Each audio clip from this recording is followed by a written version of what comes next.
Hamisi kutoka Morogoro anaulizia kwamba iwapo imamu atatengukwa na udhu katika rakaa ya mwisho, maamumu anatakiwa kufanya nini?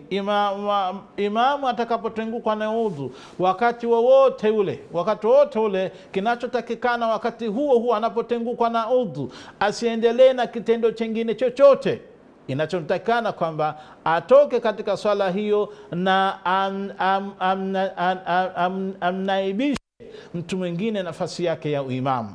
Na iwapo kwamba hakumnaibisha, na ni jambo zuri tu, basi mmojawapo waumini wamnaibishe au imamu badala ya huyo aliyetangulia. Kwa hiyo yeye atanyanyuka huyu, na kunyanyuka kwake huku atatubakia mwingine sasa ambaye yeye atasimama kama imamu katika wakati kama huo, na atakamilisha sala za maamum, sala yake pamoja na maamum wanaomfuata. Hicho ndicho ambacho kinachotakikana kufanywa.